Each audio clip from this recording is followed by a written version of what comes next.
So thanks very much, Ruxandra, and thank you all for being here today.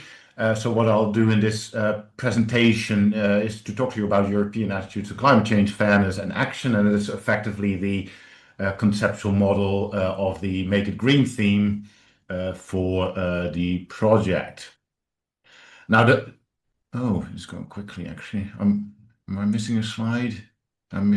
Yeah, I think I'm missing a slide, but anyway, that doesn't really matter. So, as mentioned, this is linked to the Next Generation EU theme. So one of the 5 areas. So it's Make It Green theme, and it's quite a broad topic.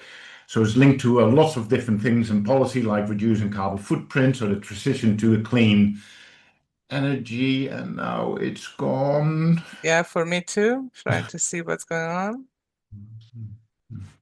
Let me, Wouter, take a remote back. Yeah.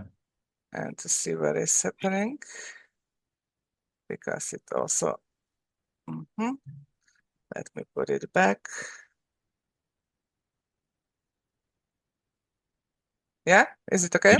Yeah, no, I can see it again. So shall just ask for the next slide. Yeah, so with the different policies, reducing carbon footprint, of course, is the most important one, but also other policies relating to the transition to a clean, renewable energy, or making travel and transport sustainable, which, of course, is all part of the efforts to reducing our carbon footprint, but also protecting the environment, nature, and biodiversity. So there's a big decrease in biodiversity. So this is also about our general well-being and making the economy more circular. So to reduce the amount of waste that we're producing.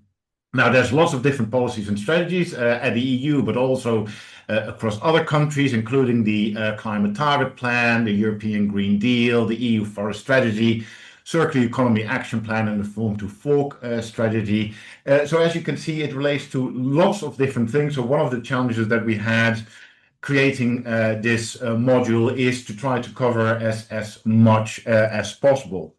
Now, the good thing is that we had lots of different items for the different themes, so we could cover quite a large area. So next slide, please.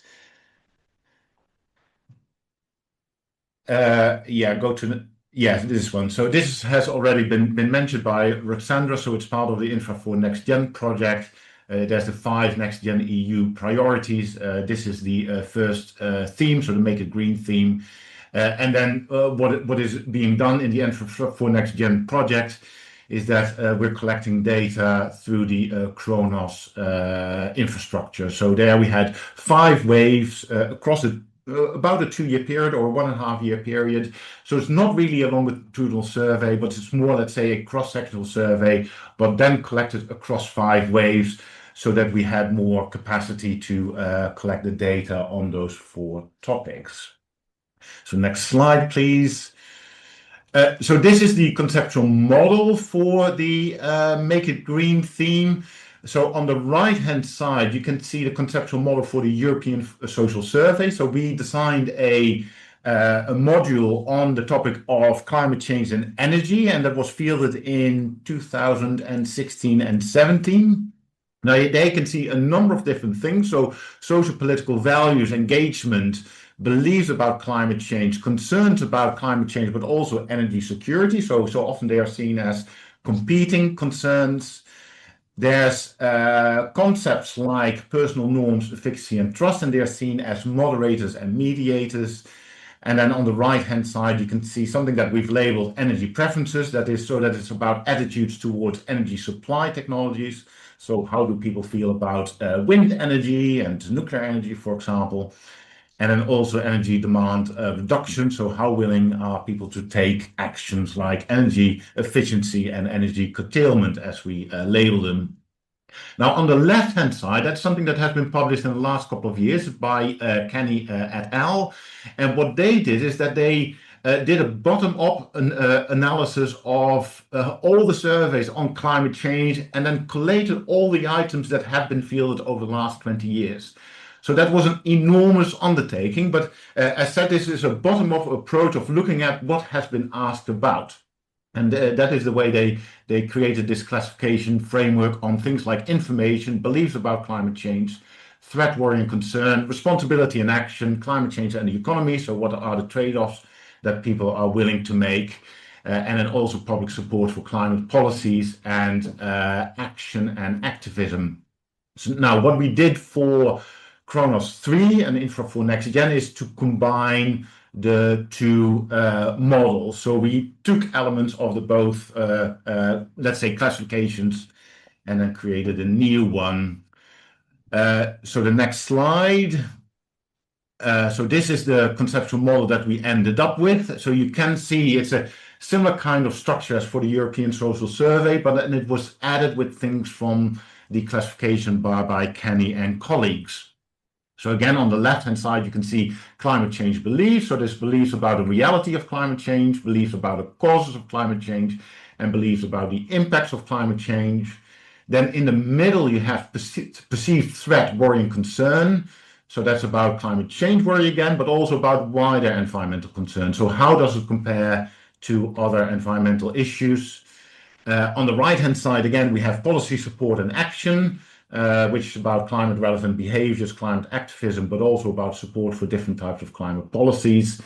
And then in the middle, we have, again, the moderators and mediators, so perceived responsibility, trust, and efficacy beliefs on the top.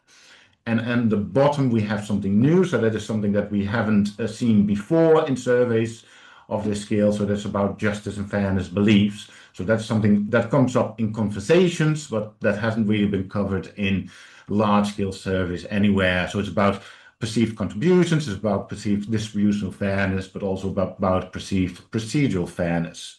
So next slide, please. So let's see where we end up now. So yeah, this is something about the European Social Survey. So what we collected about 10 years ago, so it was in 2016. So that was the module on climate change and energy. And here you can see a number of top-line results showing that there's large variations of concern about the topic across Europe, with especially Portugal, Spain, and Germany being very concerned about the topic. But on the other side, you have countries where there's far lower levels of concern, like Russia, Poland, and Estonia. And the interesting thing here is that even before the cost of living crisis from the early 2020s, you can see that climate change was slightly lower than other kind of concerns. So things about energy affordability, and that may have changed over time as well. Now, on the right-hand side, you can see how we tested the conceptual model. So this is one small part of the conceptual model where we've linked biospheric values with climate policy support and personal climate mitigations actions via the moderators of worry about climate change and personal responsibility. And then on the top, on the right-hand side, you can see the parameters for the different countries. So that is what you can do with the data. So next slide, please. So what we did with the Make It Green module is that we mapped items that were fielded in large-scale surveys like the European Social Survey, the European Value Surveys, and the ISSP, and then also reviewed the items collated by Kenny and colleagues. So that's the classification model that I showed you a couple of slides ago.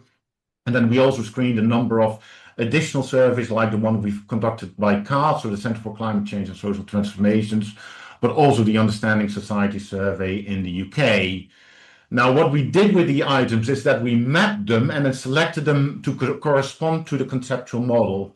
Yeah, so we created the conceptual model first, and then we looked at what kind of items can we use for those different elements of the model. And then we tried to have a balanced coverage. So we had about 90 items overall to play with. And then we wanted to have all those different sections represented quite robustly. Now then, that was part of the Kronos 3 survey, as mentioned before, so which was administered in 11 European countries across the 5 waves in about a year and a half with around 10,000 respondents. So quite, a large-scale survey, which should be considered as a cross-sectional survey, as mentioned before. So next slide. So this is the design document, as I call it. So this will be made available to you. So on the left-hand side, you have the different concepts and areas of the module. So you have climate change salience, climate change reality, climate change cause, psychological distance. So these are the concepts that we included in the conceptual model. Then we have the questions and response option. And on the right-hand side, you can see the wave in which these questions were fielded. So you can use this document later on today, to have easy access to see what kind of questions are being asked. And as mentioned, this document will be made available to you. So it should make things slightly easier. But it's the way that I usually design surveys. So we map the different concepts and then we map the different questions that are linked to those concepts. So next slide. Now, the top-line results have been published a couple of months ago, so in December 2025. If you're interested in the top-line findings of the Kronos 3 survey, then please scan this QR code, so it will bring you directly to the report. In the rest of the presentation, I will give you an overview of what we found in the survey. So next slide, please. So these are the different variables that I will be talking about. So it's about climate change beliefs and worry, perceived responsibility and efficacy, environment versus the economy, fairness beliefs, and then policy support and action. So the ones that I've showed you before as part of this overall module. So next slide. So this is about climate change beliefs and worry, and this slide highlights three key indicators. So belief that climate change is real and happening, the belief that the effects are already being felt, and then the levels of worry. And you can see a slight disconnect between the three. Yeah, so first of all, reality of climate change is extremely high, so it's around 95%. It's slightly lower in Poland, but still close to 90%. So I would say that is extremely high. So climate skepticism really isn't a thing anymore in Europe. And then also a large majority believe that the impact of climate change are already being felt. Yeah, it's slightly low, but still around 3/4, 2/3, right? So still for most people across Europe, we already think that climate change is in the here and now. Now, the third one, so the levels of worry, they are much lower, right? So in some countries, it's high, it's 60% and higher than 10 years ago. But for most countries, it hovers around 1/3. Yeah, so that is not as high as you would expect based on the beliefs about the reality and, let's say, the impact of climate change that we're already feeling them. So next slide. Now, also, the interesting thing is if you compare it to other environmental issues like biodiversity loss and water pollution, it's slightly lower. Yeah, still a majority think that climate change is a serious issue, so a very serious or an extremely serious issue, but it takes, a second place to biodiversity loss and water pollution. And this may have to do with, let's say, the abstract nature of climate change. Yeah, it's far easier to see that, water is polluted and that, fish aren't there. Biodiversity loss, maybe, we've noticed that, birds don't sing as much anymore. So it's silent spring idea. And then climate change is slightly lower. Although here I have to say it's still relatively high overall. So next slide. Now, this is about responsibility of the climate crisis. Now, the interesting thing here is that a majority attribute responsibility to the government and also to industry.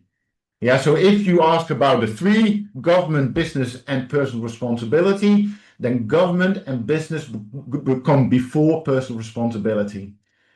So people still think that they are responsible themselves, but it's at a moderate level. So it is slightly lower, right? So there's this big thing that climate change is a big issue. It can't be done without, let's say, industry and government. But I'll come back later to this later on in the presentation. So next slide. So this is about collective efficacy. This is slightly more positive in the sense that even if climate change is a collective action problem, most people disagree with the statement that there's no point in doing what I can do for the environment unless others do the same. Yeah, because people often have the idea that most people are fatalistic about climate change, but that is not something that we found here in this survey. So that is quite a positive finding, I would say. Now, there's more items about collective efficacy, so there's something that could be done in one of the mini projects. Next slide. The other positive thing here is when you ask the Inglehart item. So if you're aware of this item, it's where people look at a trade-off between the environment and the economy. So people are forced to make a choice between the two. It's a fairly abstract item, but the good result here is that if people are forced to make a choice, they will go for the environment. So they say that the environment should take the priority, even if there's a cost to growth and jobs. As said before, it is an abstract item, so people may make different decisions when it's about more, concrete decisions to be made. But at least you can see that people have the values that the environment is important overall. Next slide.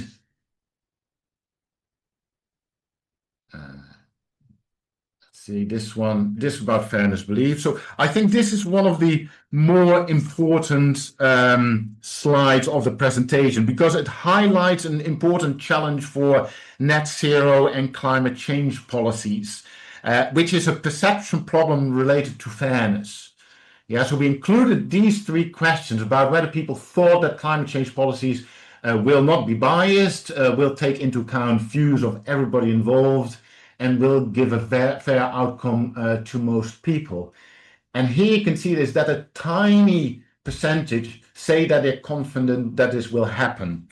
Yeah, so many people are uncertain whether they will be implemented in a fair way, and that is problematic.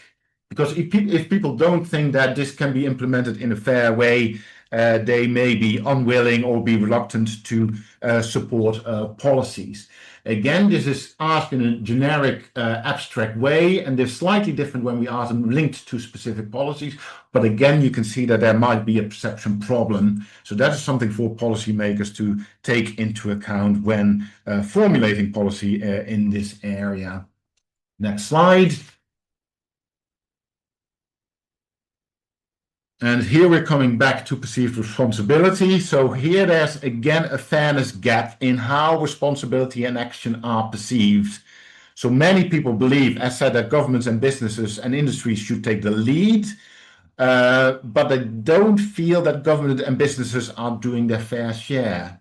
Yeah, so on the right-hand side is the percentage of people that think that businesses and industry are doing their fair share, government are doing their fair share, and individuals are doing their fair share. And it's all below, well, about 10%. Yeah, so an overwhelming majority don't think that they do. It's slightly higher for personal efforts to reduce climate change. So even there, people don't think that they themselves are doing a fair share, but as shown is slightly higher. So this is again quite problematic because people want government and industry to take the lead, but they don't think that they're doing enough in this area. And those two slides combined is, I think, the greatest challenge for net zero and climate policies. So next slide, I think we're reaching the final bit. Oh yeah, so this is about policy support. So these are three that we asked in the European Social Survey in 2016 and repeated in Kronos 3 in 2025. And there the results were fairly similar. Yeah, so support for the three policies hasn't really changed over the last 10 years, which is good news, with support being relatively high. Yes, especially with renewable energy. So using public funds to subsidize renewable energy is majority support. Also regulations like banning the least efficient appliances has relatively high levels of support, but then taxes on fossil fuels is slightly lower, but as mentioned, quite stable. Yeah, then here you can see a pattern that you can see across lots of different policies. So we included 8 different types of policies. So this could be looked into more detail as part of the mini project. Next slide. Yeah, and this is I think the last one. So this is about generational differences. So as mentioned by Roxandra, one of the aims of the Info for Next Gen project is to inform the Next Gen EU policy about youth policy. So that's why we looked at age differences across those different concepts. We didn't find major changes or differences across the things that I presented before, but the only one where we did find differences was about climate activism and the willingness to pay. So here we found that younger age groups were more likely to be included in climate activism or involved in climate activism. And then willingness to pay was, let's say, a different pattern with higher of older age groups being more willing to pay for environmental protection, which most likely is to do with people's socioeconomic position. You know, when you're low and you may have a lower income. So, but that is the only area where we found substantial differences between those different age groups. With the other ones, we did find differences, but they were much smaller. Next slide. So key takeaways. So there's a strong belief in the reality of climate change, but there's limited emotional engagement in terms of worry. Citizens expect governments and businesses to take the lead, but you know, they remain willing to contribute themselves, although it's moderate, I would say. Environmental protection is still prioritized over economic growth across most countries, but that may change, you know, with if the economic situation changes. But most importantly, there's a major fairness gap which may undermine climate policy support. Yeah, so climate policies are widely seen as unfair and lacking legitimacy in generic terms. Governments and businesses are viewed as not doing their fair share. And this means that without strong leadership, support for more ambitious climate actions may be threatened. Yeah, so this is something that policymakers really need to take into account if they want to have the public on board. Now, climate engagement varies by age. So younger adults, they act more collectively, while older adults are more willing to pay. But as mentioned, this most likely reflects differences in economic position.